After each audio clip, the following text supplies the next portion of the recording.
Hello friends, welcome to the YouTube channel of Verdict and Views. जरा सोचिए, एक crime India के बाहर होता है, लेकिन जो क्रिमिनल है वो एक इंडियन सिटीजन है। क्या उसको इंडिया में सजा मिल सकती है? या फिर कोई एक पर्सन किसी दूसरे कंट्री से इंडिया के सर्वर्स हैक करे तो क्या उस पर केस चलेगा? आज हम भारतीय न्याय संहिता 2023 के सेक्शन 1 और सेक्शन 2 को समझेंगे। सेक्शन 1 हमें इन्हीं क्वेश्चंस के आंसर करता है कि एक इंसान जो इंडियन सिटीजन है, उसने कहीं बाहर क्राइम कर दिया है या फिर कोई एक बाहर का पर्सन इंडिया के सर्वर्स को हैक करे तो क्या उस पर भारतीय न्याय संहिता लगेगा। बेसिकली सेक्शन 1 हमें बताता है कि ये लॉ किस किस पर अप्लाई होगा, जुरिस्डिक्शन से डील करता है सेक्शन 1। और सेक्शन 2 हमें बताता है डेफिनेशंस के बारे में, डिफरेंट डिफरेंट लीगल टर्म्स की। तो लेट्स गेट स्टार्टेड। सबसे पहले हम देखते हैं सेक्शन 1। सेक्शन 1 तीन चीजों की बात करता है: short title, commencement and application. अब एप्लीकेशन बेसिकली यहाँ पर किस चीज की बात करी जा रही है कि किस किस पर्सन पर ये लॉ अप्लाई होगा। जो लॉ का नेम है वो है भारतीय न्याय संहिता BNS 2023। सबसे पहले ये जानना जरूरी है कि ये इंडियन पीनल कोड का रिप्लेसमेंट है।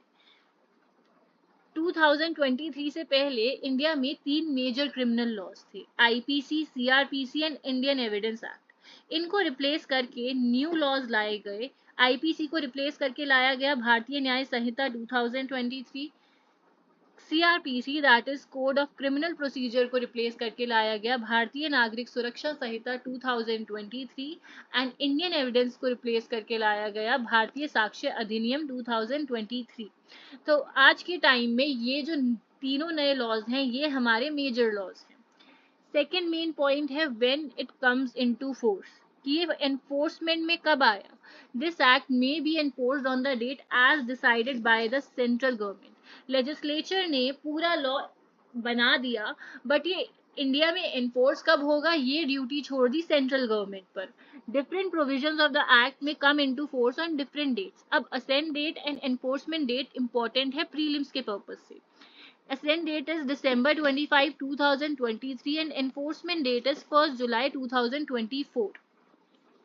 पूरा लॉ हमारा एनफोर्समेंट में आया 1 जुलाई 2024 को, except hit and run case, क्योंकि इस पर बहुत ज्यादा लोगों ने प्रोटेस्ट किया था।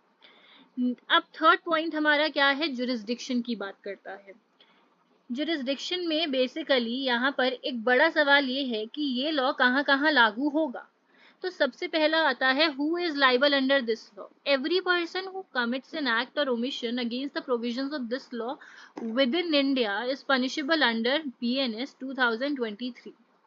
सिंपल है कि अगर एक इंसान इंडिया के अंदर कोई क्राइम करता है तो इस लॉ के अंदर उसको सजा मिलेगी। एवरी पर्सन यहाँ पर हमारा कोई भी पर्सन, इधर वो इंडियन सिटीजन हो, फॉरेनर हो, कोई भी इंसान हमारा अगर क्राइम करता है इंडिया के अंदर तो उसको BNS के अंदर पनिशमेंट दी जाएगी। Next we have punishment for crimes committed outside India. If a person is liable under any law in force in India for a crime committed outside India, they will be punished under BNS 2023 as if the crime was committed in India। अब देखो, हमने देखा कि एक simple चीज है कि अगर कोई इंसान इंडिया के अंदर क्राइम करता है तो वो इंडिया उसको इंडियन लॉ के अंदर पनिशमेंट मिलेगी। लेकिन व्हाट इफ कोई एक पर्सन इंडिया के बाहर क्राइम करता है तो क्या उसको भी इंडिया के अंदर पनिशमेंट मिलेगी? तो इसको हम एक एग्जाम्पल से समझते हैं। अनिल जो एक इंडियन सिटीजन है वो थाईलैंड में जाकर फॉर सपोज किसी और कंट्री में जाकर मर्डर कर देता है, तो क्या उस पर इंडिया में केस चलेगा? यस। इस लॉ के अकॉर्डिंग अनिल को इंडिया में अरेस्ट करके ट्रायल किया जा सकता है, जैसे कि क्राइम इंडिया में ही हुआ हो, as if crime was committed in India. तो ये डीमिंग फिक्शन क्रिएट किया गया है कि अगर कोई एक इंडियन सिटीजन है जो किसी और कंट्री में जाकर क्राइम करता है तो उसको इंडिया में अरेस्ट भी किया जा सकता है और उस पर ट्रायल भी चलाया जा सकता है, और वो ऐसे ट्रीट किया जाएगा कि उसने क्राइम इंडिया में ही किया है। नेक्स्ट हमारे पास है कि ये लॉ और किन किन चीजों पर अप्लाई होता है, किन किन लोगों पर अप्लाई होता है। तो सबसे पहला पॉइंट हमने देख लिया है इंडियन सिटीजन जो इंडिया के बाहर क्राइम कर रहे हैं उन पर तो अप्लाई होगा। नेक्स्ट है इंडियन शिप्स एंड एयरक्राफ्ट। कोई भी एक शिप या एयरक्राफ्ट जो इंडिया में रजिस्टर है और कहीं भी दुनिया के किसी भी कोने में उस पर अगर कोई क्राइम हो जाता है तो ये लॉ उसके ऊपर अप्लाई होगा। क्यों? क्योंकि इंडियन शिप और इंडियन एरोप्लेन और इंडियन क्राफ्ट्स, उनको इंडिया की फ्लोटिंग टेरिटरी माना जाता है। तो इसीलिए अगर कोई भी उन शिप्स पर या एयरक्राफ्ट पर कोई भी इंसान क्राइम करता है, इधर इंडियन सिटीजन और फॉरेन पर्सन क्राइम करता है, तो उसको इंडिया के लॉज के अकॉर्डिंग पनिश किया जा सकता है। फिर आता है हमारे पास साइबर क्राइम्स टारगेटिंग इंडिया। अब सबसे इंटरेस्टिंग पार्ट ये है कि अगर कोई एक इंसान जो इंडिया के बाहर है और वो कोई एक साइबर क्राइम कर रहा है, अफेक्ट क्या हो रहा है उससे? इंडियन कंप्यूटर सिस्टम, या फिर कोई कंप्यूटर सिस्टम जो इंडिया में लोकेटेड है, तो फिर वो पर्सन लाइबल होगा for punishment under this act. मान लीजिए कोई एक हैकर किसी और कंट्री में है, ठीक है, और वो इंडिया के एक गवर्नमेंट सर्वर को हैक करने की कोशिश करता है, या उस पर कोई ऐसा एक्ट करने की कोशिश करता है जिससे इंडिया पर अफेक्ट करे, और वो इलीगल एक्ट है, तो क्या उस पर इस लॉ के तहत एक्शन लिया जा सकता है? यस। अगर अटैक किसी इंडियन सर्वर या कंप्यूटर रिसोर्स को टारगेट करता है तो इंडिया उस हैकर के अगेंस्ट एक्शन ले सकती है। फिर हमारे पास है एक्सेप्शंस कि ये लॉ किस किस पर अप्लाई नहीं हुआ। This law does not affect laws relating to mutiny and desertion by armed forces, army, navy, air force. ये लॉ हमारा मिलिट्री और डिफेंस फोर्सेस पर अप्लाई नहीं होता है। इसका रीजन ये है कि आर्मी, नेवी और एयरफोर्स के कुछ अलग रूल्स हैं, उनके सेपरेट एक्ट्स बनाए गए हैं और उसी के अकॉर्डिंग उनके उस एक्ट्स में जो रूल्स एंड रेगुलेशंस दिए गए हैं उसी के अकॉर्डिंग उनको डील किया जाता है। नेक्स्ट वी हैव स्पेशल और local laws that apply to a specific subject और रीजन। अब स्पेशल और लोकल लॉ बेसिकली है क्या? स्पेशल लॉ जो एक पर्टिकुलर सब्जेक्ट मैटर से डील करता है, सब्जेक्ट मैटर जैसे हो गया आर्म्स एक्ट हो गया और एनडीपीएस एक्ट्स हो गए, ये सारे एक पर्टिकुलर सब्जेक्ट मैटर से डील कर रहे हैं। लेकिन लोकल लॉ एक पर्टिकुलर एरिया से डील करता है, जैसे दिल्ली में रेंट कंट्रोल एक्ट हो गया, राजस्थान का रेंट कंट्रोल एक्ट हो गया, डिफरेंट डिफरेंट स्टेट्स के एक्साइज एक्ट्स हो गए। तो यहाँ पर इनके डिफरेंट लॉज होते हैं, डिफरेंट रूल्स एंड रेगुलेशंस होते हैं। तो जो जनरल लॉ होता है हमारा, जिससे बीएनएस, वो इन पर्टिकुलर लॉज को अफेक्ट नहीं करेगा। Always special laws have an overriding effect over general laws.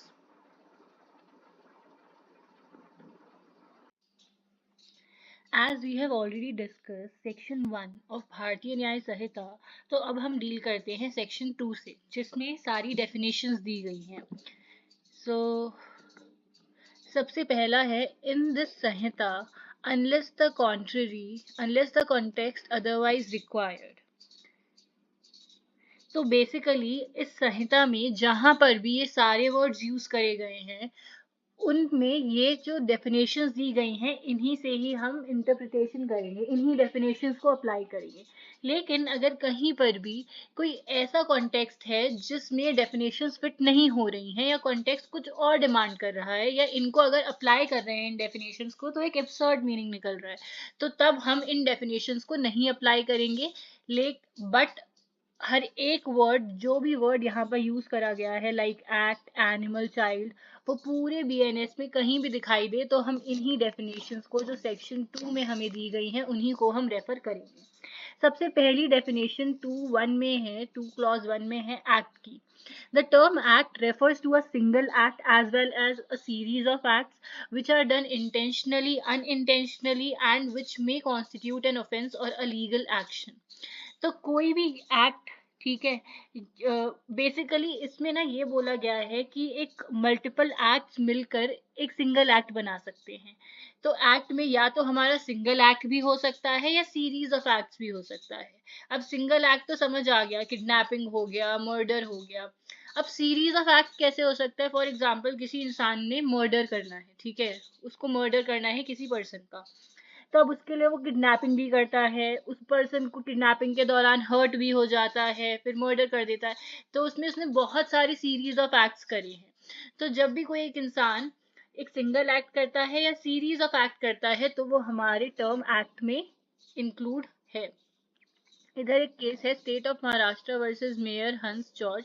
Basically ये केस मेंस रिया पर है, बट कोर्ट ने इस केस में स्कोप ऑफ एन एक्ट भी डिफाइन करा था। नेक्स्ट डेफिनेशन 2 क्लॉज 2 की है हमारी एनिमल। एनिमल में हमारे सारे लिविंग क्रिएचर्स आते हैं other than human beings. Human beings नहीं आते, जितने भी लिविंग क्रिएचर्स हैं चाहे वो डोमेस्टिक हो या वाइल्ड क्रिएचर्स हो, वो हमारे एनिमल की डेफिनेशन में आते हैं।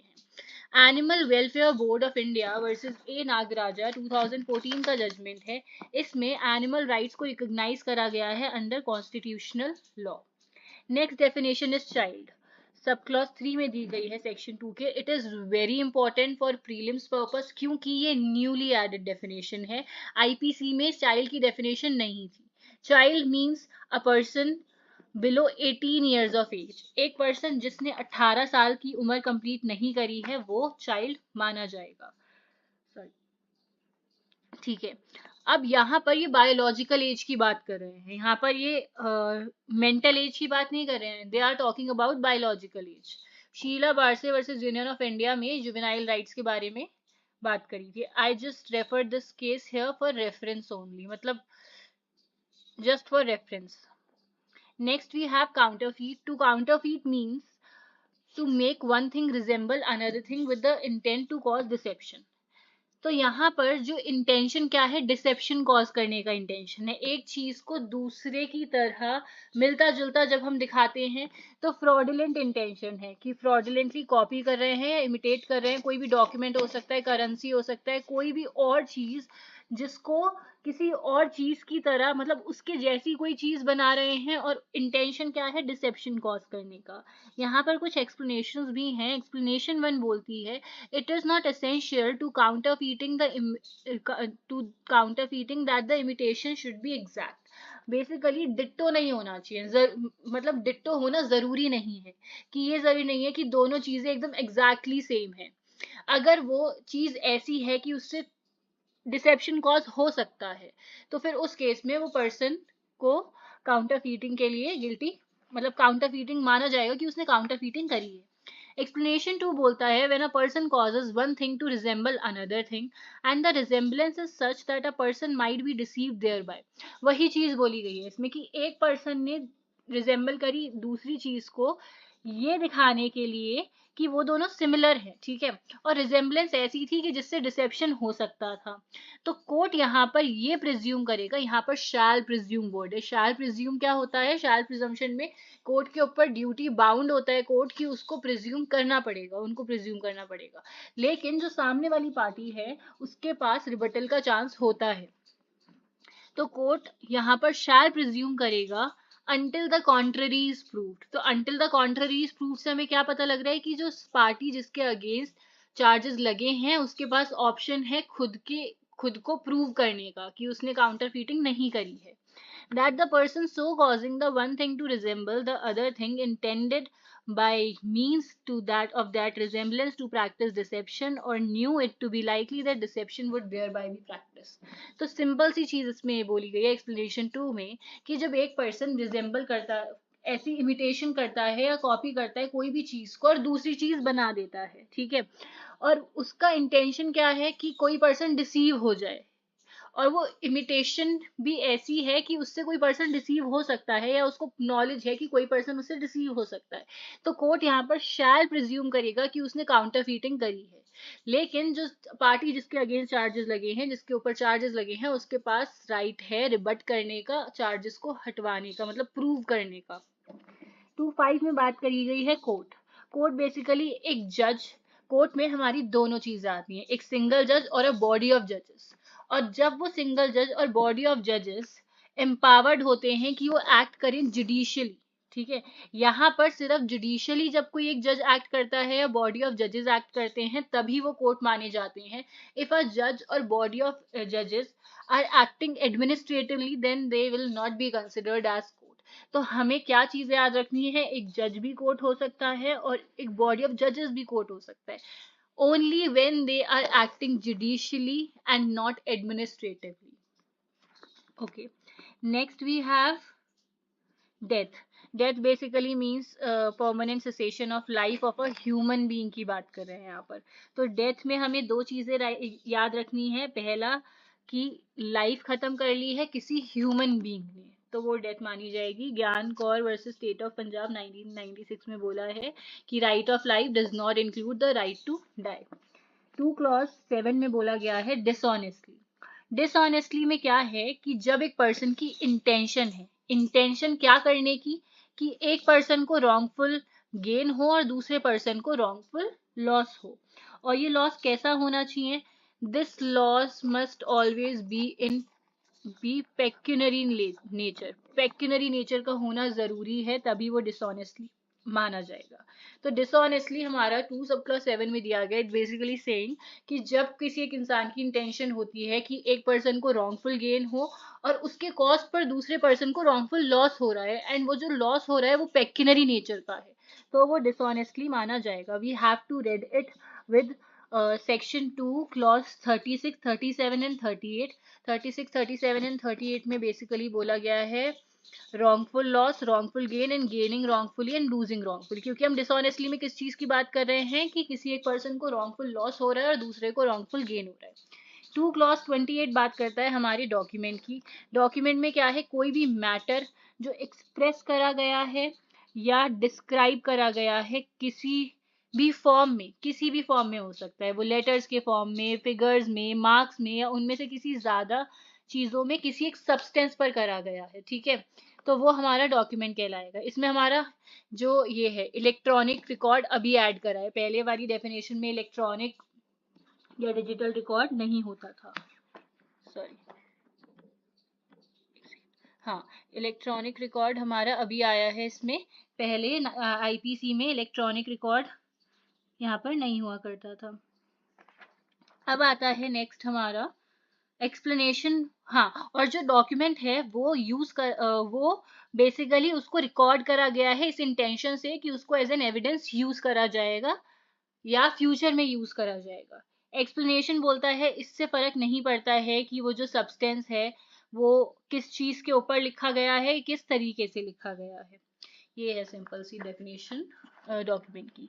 Next we have is fraudulently doing anything with intention to defraud. यहाँ पर इंटेंशन है डिफ्रॉड करने की, किसी भी बेसिकली डिसेप्शन क्रिएट करना, ठीक है। जैसे हमने डिसऑनेस्टली में देखा था कि पेक्यूनरी नेचर का होना जरूरी है, फ्रॉडुलेंट में देयर इज नो नीड कि जो लॉस हो वो पेक्यूनरी ही हो।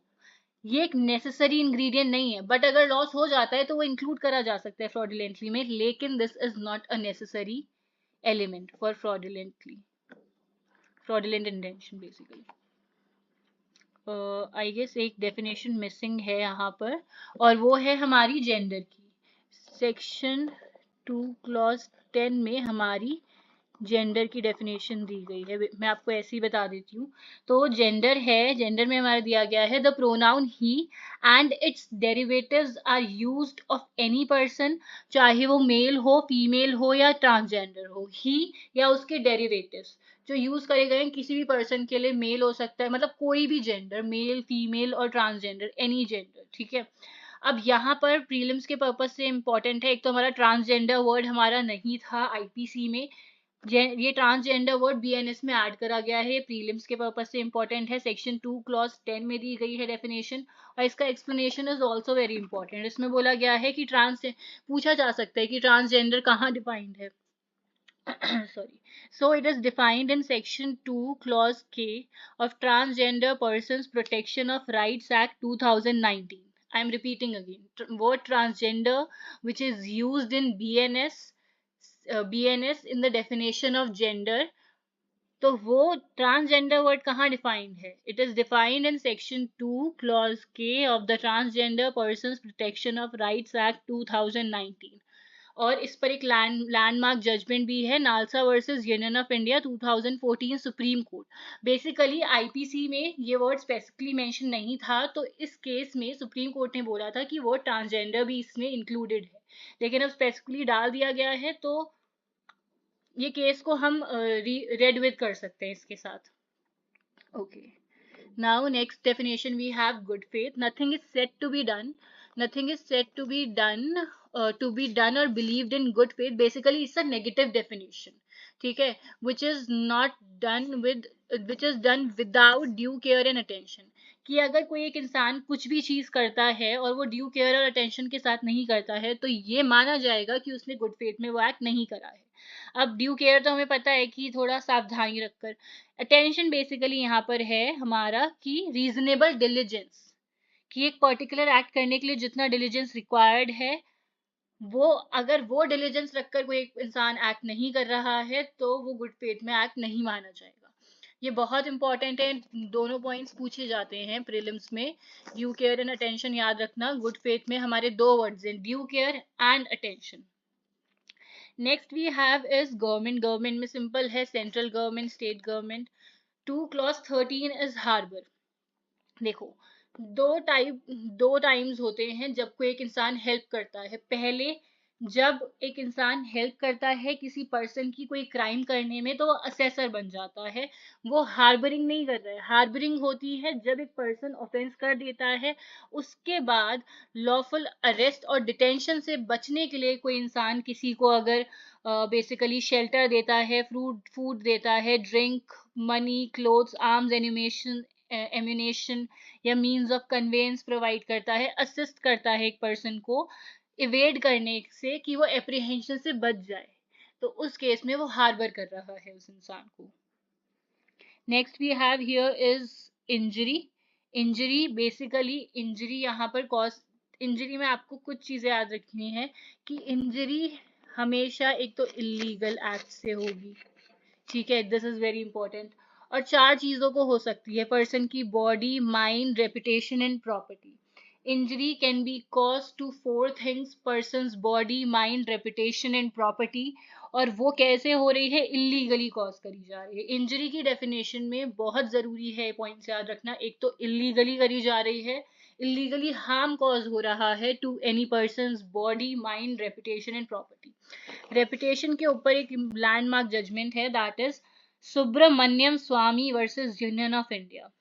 Subramaniam, I am writing it in short form, Subramanian Swamy versus union of India, ये रेपुटेशन के ऊपर जजमेंट है। इसमें बेसिकली सुप्रीम कोर्ट ने बोला था reputation is an extension of human being and it requires protection morally as well as legally, कि reputation एक ह्यूमन बीइंग का ही एक्सटेंशन है और उसको प्रोटेक्शन देना जरूरी है मोरली और लीगली। तो अगर कोई एक इंसान इंजरी कॉज करता है, इलीगल हार्म कॉज करता है किसी पर्सन की रेपुटेशन को, तो वो हमारा इंजरी की डेफिनेशन में फॉल करेगा।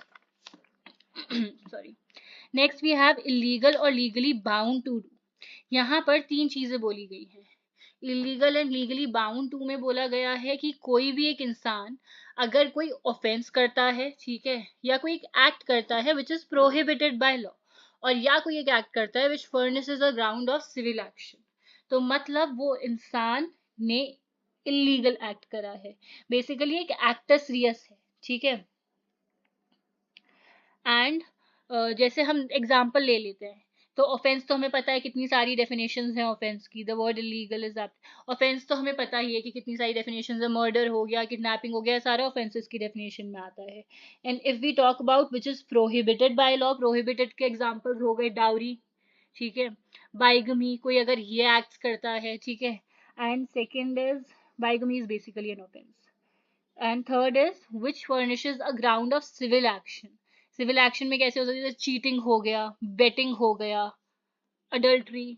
तो ये सारी चीजें क्या हैं, क्योंकि अडल्ट्री पहले एक ऑफेंस होता था, अब ऑफेंस नहीं है, लेकिन ये एक सिविल एक्शन का ग्राउंड बन जाता है। तो ये सारी जो चीजें अगर कोई करता है तो वो इलीगली एक्ट कर रहा है, और इस इलीगल एक्ट करने से किसी की बॉडी को, माइंड को, रेपुटेशन को या प्रॉपर्टी को हार्म हो जाता है, तो वो इंजरी कॉज करती है, ठीक है। नेक्स्ट वी हैव 16 में जज। जज में बेसिकली बोला गया है who is officially designated, basically एक पर्सन जिसको ऑफिशियली डेजिग्नेट करा गया है एज अ जज। इसकी डेफिनेशन थोड़ी बड़ी है, लेट मी टेल यू। देखो, 3 चीजें हैं, एक तो एक इंसान जिसको ऑफिशियली डेजिग्नेट करा गया है, ठीक है, मतलब उसको वो उपाधि दी है एज अ जज।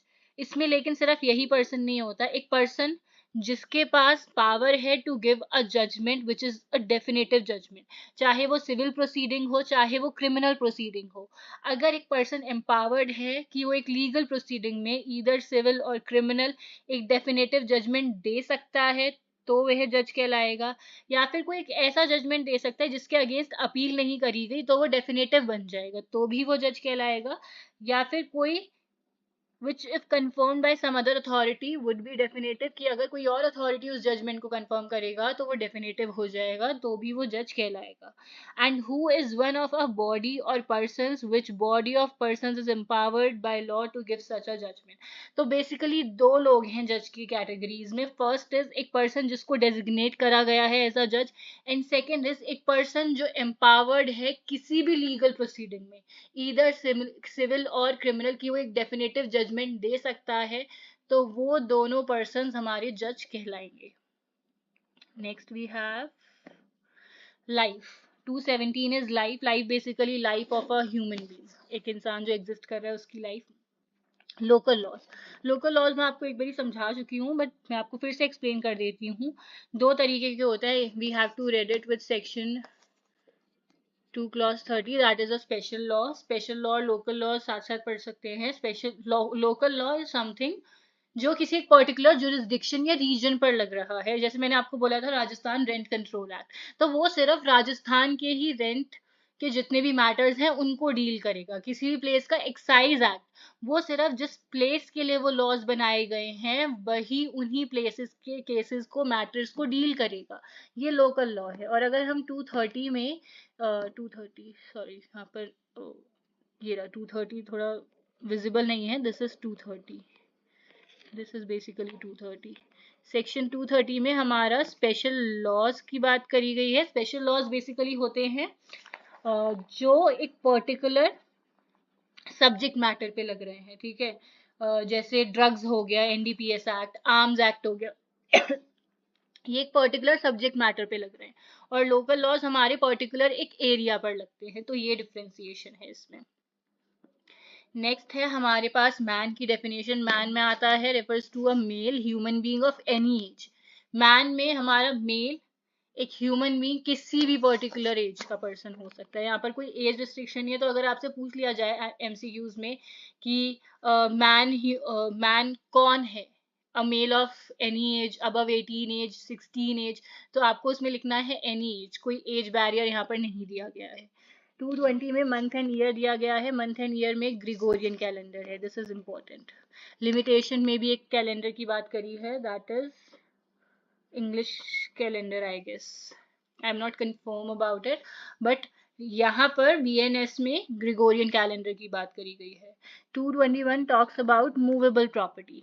Property of every description, basically हर एक डिस्क्रिप्शन की प्रॉपर्टी की बात करी गई है, इधर कॉर्पोरियल, इनकॉर्पोरियल, बट कुछ इसमें एक्सक्लूड करे गए हैं। कुछ चीजें एक्सक्लूड करी गई हैं। एक land, things attached to the earth, जैसे बिल्डिंग हो गई, and permanently fastened to anything which is attached to the earth. तो लैंड पता है आपको,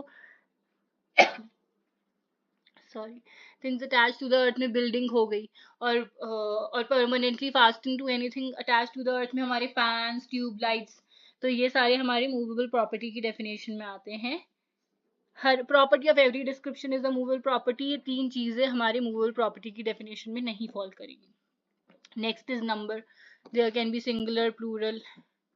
फिर आता है ओथ, कोई भी अफर्मेशन, बेसिकली डिक्लेरेशन करना, इट कैन बी ओरल और रिटन बोथ। और ओथ करी किसके सामने जा सकती है? पब्लिक सर्वेंट के सामने ठीक है, पब्लिक सर्वेंट के सामने करी जा सकती है, और प्रूफ के लिए यूज करी जाती है, और it is a kind of declaration. Next we have definition of offence. Offence is given in section, ये पीपीटी में थोड़ा सा इशू हो गया है। Offence is given in section 2 clause 24। इसमें बोला है except in the chapters and sections mentioned in A and B. Offence का मतलब है कोई भी एक्ट जो पनिशेबल है हमारा बीएनएस में, तो any act which is punishable under this Samhita is an offence. लेकिन इसमें दो एक्सेप्शंस दिए गए हैं। पहला है कि चैप्टर 3 जो है, in the following and in chapter 3 and in following sections, namely कुछ यहाँ पर सेक्शंस दिए गए हैं, the word offence means a thing punishable under this Sanhita. तो जो ऑफेंस है चैप्टर 3 में, और ये जो सेक्शंस दिए गए हैं, आप डायरेक्ट खोल कर रखना जब भी आप ये पढ़ो, तो उसमें जितने भी ऑफेंस हैं वो पनिशेबल होंगे इस संहिता के अंदर भी, और स्पेशल लॉ के अंदर भी, और लोकल लॉ के अंदर भी। एंड बी जो है उसमें बोला गया है कि उसमें भी कुछ सेक्शंस दिए गए हैं। Offence shall have the same meaning when the act punishable, कि जब एक एक्ट पनिशेबल होता है किसी स्पेशल या लोकल लॉ के अंडर, और उस लॉ में जो इम्प्रिजनमेंट है वो 6 महीने से ज्यादा है, इट कैन बी इधर विद और विदाउट फाइन। ठीक है, ऑफेंस की डेफिनेशन इज इम्पोर्टेंट, और इसमें सेक्शंस आपको याद रखने पड़ेंगे for prelims purpose. 25 talks about omission. Omission basically हमारा इसमें भी सीरीज ऑफ ओमिशन हो सकता है या सिंगल ओमिशन हो सकता है, सीरीज और सिंगल। तो इसमें लैंडमार्क जजमेंट है, this is an important judgment on omission, Om Prakash versus state of Punjab. तो बेसिकली मैं आपको इसका क्रक्स बता देती हूँ कि एक हस्बैंड होता है, वो अपनी वाइफ को फॉर ऑलमोस्ट 18 डेज के लिए बंद करके रखता है, कुछ नंबर ऑफ डेज के लिए बंद करके रखता है, तो और फूड नहीं देता, और धीरे धीरे करके स्लो पॉइजन देना स्टार्ट करता है। ठीक है, तो यहाँ पर वो वाइफ कैसे ना कैसे करके एस्केप कर जाती है। तो जब वो ये केस कोर्ट में पहुंचता है, तो कोर्ट बोलता है कि till 7th day it was on the stage of attempt, लेकिन जैसे ही वो 7th डे के बाद 8th डे एक्सीड कर गया, तो वो हमारा अटेम्प्ट की उसमें, मतलब it was preparation, sorry, till 7th day it was on the stage of preparation, but जैसे ही वो हमारा 8th डे क्रॉस कर गया, वो अटेम्प्ट में फॉल कर गया। तो यहाँ पर उसको अटेम्प्ट टू मर्डर का बेसिकली पनिशमेंट दिया था अंडर आईपीसी, क्योंकि उसने ओमिट करा ना, उसको फूड प्रोवाइड करना ड्यूटी थी उसकी। ठीक है, लेकिन उसने उसको बंद करके रखा, उसको फूड नहीं प्रोवाइड करा अपनी वाइफ को, तो यहाँ पर ओमिशन किया। तो जिससे जब तक 7th डे था तब तक वो प्रिपरेशन कर रहा था, क्योंकि एक पर्सन 7th डे तक स्टिल थोड़ा सर्वाइव कर सकता है, बट जैसे ही वो 8th डे क्रॉस किया, वैसे ही वो अटेम्प्ट टू मर्डर में फॉल कर गया। 226 में हमारा पर्सन है, includes any individual, companies, association, body of individuals, it does not matter कि वो इनकॉर्पोरेटेड हो या ना हो। देन वी हैव हाँ, यहाँ पर हमारा juristic पर्सन भी आता है कि recognise by law, juristic person is also included here.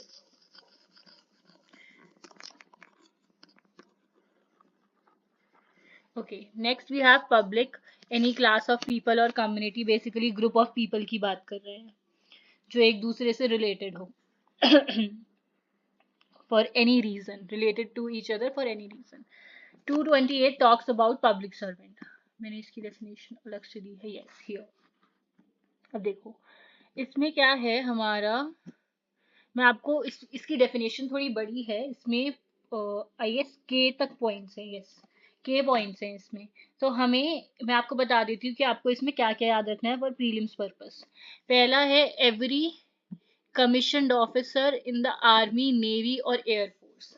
कोई भी ऑन ड्यूटी ऑफिसर है आर्मी, नेवी, एयरफोर्स में, वो पब्लिक सर्वेंट है। एवरी जज, यहाँ पर आपको जज याद रखना है, हमने जज की डेफिनेशन देख ली। पर्सन्स, बॉडी ऑफ पर्सन्स, एक तो पर्सन जो डेजिग्नेटेड है एज अ जज, और दूसरा जो एम्पावर्ड है to give a definitive judgment, yes. Then we have officer in, officer of a court. तो इसमें 3-4 लोग दिए गए हैं। One is liquidator, second is receiver, third is commissioner. इनकी ड्यूटीज भी इंपॉर्टेंट है। क्या क्या ड्यूटीज हैं? पहला है इन्वेस्टिगेट करना, रिपोर्ट करना कोई भी मैटर, मेक ऑथेंटिकेट या एक डॉक्यूमेंट को रखना, चार्ज लेना या डिस्पोज ऑफ करना कोई प्रॉपर्टी, एग्जीक्यूट करना कोई जुडिशियल प्रोसेस, एडमिनिस्टर करना ओथ को, इंटरप्रेट करना, प्रिजर्व करना ऑर्डर को, ये सारे काम होते हैं। तो सी पॉइंट में क्या है, एक ऑफिसर, कोर्ट का एक ऑफिसर लिक्विडेटर हो सकता है, रिसीवर हो सकता है, कमिश्नर हो सकता है, और उनकी ड्यूटीज क्या क्या है? इन्वेस्टिगेट करना, रिपोर्ट करना, ऑथेंटिकेट करके रखना या फिर रखना डॉक्यूमेंट को, चार्ज लेना, डिस्पोज ऑफ करना प्रॉपर्टी को, एग्जीक्यूट करना कोई भी जुडिशियल प्रोसेस, किसी ओथ को एडमिनिस्टर करना, इंटरप्रेट करना या प्रिजर्व करना ऑर्डर ऑफ कोर्ट। डी में आता है हमारा assessor and member of panchayat, जो कोर्ट को असिस्ट कर रहा है। कि यहाँ पर पहले every assessor and jury man होता था। वर्ड ज्यूरी मैन हमारा आईपीसी में था तो उसको रिमूव कर दिया गया, बीएनएस में ज्यूरी मैन नहीं है। असेसर बेसिकली जो कलेक्ट करता है या वर्क करता है, असेसर और मेंबर ऑफ पंचायत बेसिकली जो कलेक्ट करता है और वर्क करता है on behalf of panchayat. Next है हमारा एवरी आर्बिट्रेटर। आर्बिट्रेटर जो होता है वो works as a court itself, ठीक है, वो डिस्प्यूट ही डिसाइड करते हैं, तो वो भी हमारा पब्लिक सर्वेंट की कैटेगरी में फॉल करेंगे।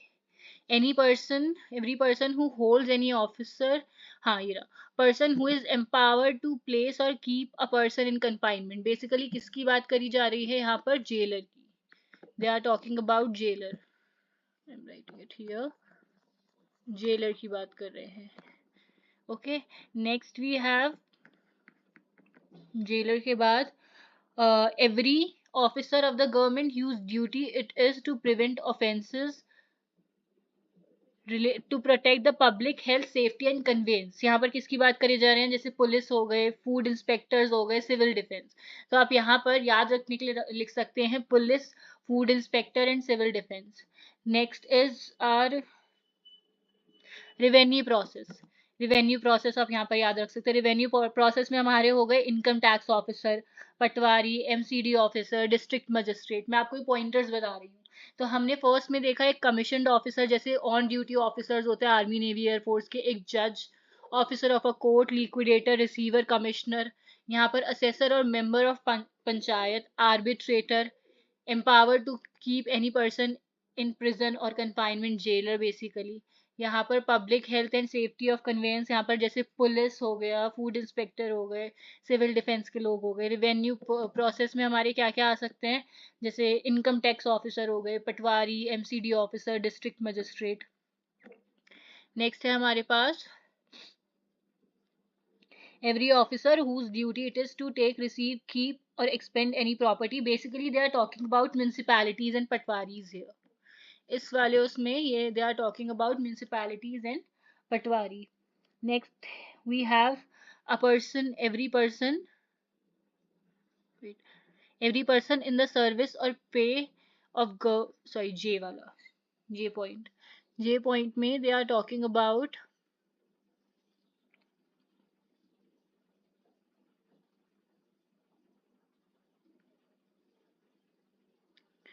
आई गेस ये, सॉरी यस हियर, इलेक्शन और पार्ट ऑफ इलेक्शन। ये दो बारी के पॉइंट लिख दिया गया है इसलिए मैं कंफ्यूज हो गई। इलेक्शन और पार्ट ऑफ इलेक्शन, तो इलेक्शन और part of election J point में आप याद रख सकते हैं, जैसे इलेक्शन कमिश्नर हो गए, ऑफिसर्स हो गए and other officers conducting election, तो इसमें आप इलेक्शन याद रख सकते हैं जे पॉइंट में। के में है एवरी पर्सन जो गवर्नमेंट की पे पर हैं या उनको रिम्यूनरेट कर रही है गवर्नमेंट, और commission for the performance of public duty, कोई गवर्नमेंट सर्वेंट है तो वो हमारे इस कैटेगरी में फॉल करेंगे। एंड इसका जो सेकंड पॉइंट है, के का सेकंड पॉइंट है, इसमें बेसिकली रजिस्ट्रार ऑफ कंपनीज होते हैं ना, they are also public servant. तो यहाँ पर लिख लेना registrar of companies are also public servant. Explanation देख लेते हैं। Person falling under any of the description made in clause are public servant. इनमें जो भी पर्सन फॉल कर रहा है वो पब्लिक सर्वेंट होंगे, whether they are appointed by government और नॉट। अब whether they are appointed by government और नॉट, जैसे गवर्नमेंट अगर अपॉइंट करेगी तो हम एग्जाम्पल ले सकते हैं जज का, एंड अगर नहीं तो हम रिसीवर और कमिश्नर का एग्जाम्पल ले सकते हैं। ठीक है, तो person falling under any of the description made in the clause are public servant. हर एक पर्सन जो इन डिस्क्रिप्शन में फॉल कर रहा है वो पब्लिक सर्वेंट कहलाएगा, चाहे उनको गवर्नमेंट ने अपॉइंट करा हो या ना करा हो। Every person who is in actual possession of situation of a public servant, whatever legal defect there may be in the right to hold the situation as a public servant। basically यहाँ पर writ of quo warranto की बात कर रहे हैं कि एक person किस अथॉरिटी से एक पर्टिकुलर ऑफिस होल्ड कर रहा है। देन इलेक्शन की यहाँ पर डेफिनेशन दी गई है। ये पूछ लिया जाता है कभी कभी कि इलेक्शन कहाँ डिफाइंड है। तो election is defined in section 2 clause 28 explanation C. Election means an election for the purpose of selecting member of legislative, municipal और any other public authority, किसी के भी member को सिलेक्ट करने के प्रोसेस को इलेक्शन बोला जाता है. Whatever character the mode of selection to which by they are under for the timing force, की जो भी मोड अभी यूज किया जाता है मेथड ऑफ सिलेक्शन वही किया जाएगा यूज. तो हमने पब्लिक सर्वेंट की देख ली डेफिनेशन. अब नेक्स्ट है reason to believe. Reason to believe is basically कि जब एक पर्सन के पास सफिशिएंट कॉज होता है किसी एक पर्टिकुलर चीज पर बिलीव करने का. सफिशिएंट कॉज जब एक पर्सन के पास होता है किसी एक पर्टिकुलर चीज पर बिलीव करने का, तो that is reason to believe. Valuable security is something, 30 में हमने देखा था हमारा स्पेशल लॉ है. वैल्यूएबल सिक्योरिटी इज समथिंग जो एक पर्सन को का राइट क्रिएट करे, एक्नॉलेज करे, राइट या लाइबिलिटी क्रिएट करे, एक्नॉलेज करे, एक्सटेंड करे, ट्रांसफर करे, रिस्ट्रिक्ट करे, एक्सटिंग्विश करे या रिलीज करे. जैसे क्रिएट में हमारा सेल डीड का एग्जांपल आ जाएगा, ट्रांसफर में हम चेक का एग्जांपल ले सकते हैं, एक्सटिंग्विश में एक्सटिंग्विशमेंट डीड हो सकती है, रिलीज में रिलिंक्विशमेंट डीड हो सकती है. तो ये सारे वैल्यूएबल सिक्योरिटीज हैं जिससे किसी एक पर्सन का राइट या लाइबिलिटी क्रिएट हो रहा है, एक्सटेंड हो रहा है, ट्रांसफर हो रहा है, रिस्ट्रिक्ट किया जा रहा है या फिर एक्सटिंग्विश किया जा रहा है या रिलीज किया जा रहा है. Next is vessel. Vessel anything जो यूज किया जाता है वाटर ट्रांसपोर्ट के लिए including boats and ships. Voluntary में है हमारा कि एक पर्सन कोई भी एक्ट कर रहा है वॉलेंट्रीली, मतलब उसका इंटेंशन है करने का और रीजन टू बिलीव है, वो जानता है, तो वो एक्ट वॉलेंट्री कर रहा है. मतलब the person is doing the act with free will और उसको उस पर्टिकुलर एक्ट के क्या इफेक्ट्स होंगे वो भी पता है, and still he is doing the act, then that means he is doing the act voluntary. Then we have will, a legal document specifying how a person's property should be distributed after their death. Basically एक person पहले से decide करके गया है will. यहाँ पर है हमारा टेस्टामेंट्री डॉक्यूमेंट कि जो विल होती है ना, that is a testamentary document. एक पर्सन पहले से ही डिसाइड करके गया है कि उसकी प्रॉपर्टी उसकी डेथ के बाद कैसे डिवॉल्व होगी. तो यहाँ पर ये जो विल है, जब तक पर्सन अलाइव है तब तक इसका कोई इफेक्ट नहीं होता, इसकी कोई वैल्यू नहीं होती. लेकिन जैसे ही पर्सन की डेथ हो गई वैसे ही इफेक्ट में आ जाता है और इसी के अकॉर्डिंग जो डिजीज पर्सन है उसकी प्रॉपर्टी भी डिवॉल्व होती है आयर्स में, लीगल आयर्स में. Women is basically a female human being of any as. Wrongful gain wrongful loss हमने 2(7) के साथ पढ़ा था. 2(7) में हमारा डिसऑनेस्टली वर्ड गिवन था. Wrongful gain is gaining property unlawfully through dishonest means. ठीक है. तो अगर कोई एक इंसान प्रॉपर्टी गेन करता है और वह प्रॉपर्टी गेन कर रहा है जो उसकी खुद की प्रॉपर्टी नहीं है, और losing property unlawfully due to another's wrongful act, कि कोई एक इंसान अपनी प्रॉपर्टी लूज कर रहा है. रॉन्गफुल गेन में कोई किसी और की प्रॉपर्टी गेन कर रहा है, रॉन्गफुल लूज में कोई एक पर्सन अपनी प्रॉपर्टी लूज कर रहा है. और gaining wrongfully or losing wrongfully, a person is said to gain wrongfully when such person retains wrongfully and as well as when such person acquires wrongfully. या तो वो रिटेन कर रहा है मतलब उसको मिली है प्रॉपर्टी, और रिटेन करने के बाद वो उसको रख रहा है अपने पास, तो वो गेनिंग wrongfully हो गया. And losing wrongfully is a person is said to lose wrongfully when such person is wrongfully kept out of any property as well as when such person is wrongfully deprived of the property. मतलब उसको या तो property से बाहर निकाल दिया गया है और उसको यूज भी नहीं करने दे रहा है वो प्रॉपर्टी, तो वो wrongfully, मतलब the person has lost the property wrongfully here.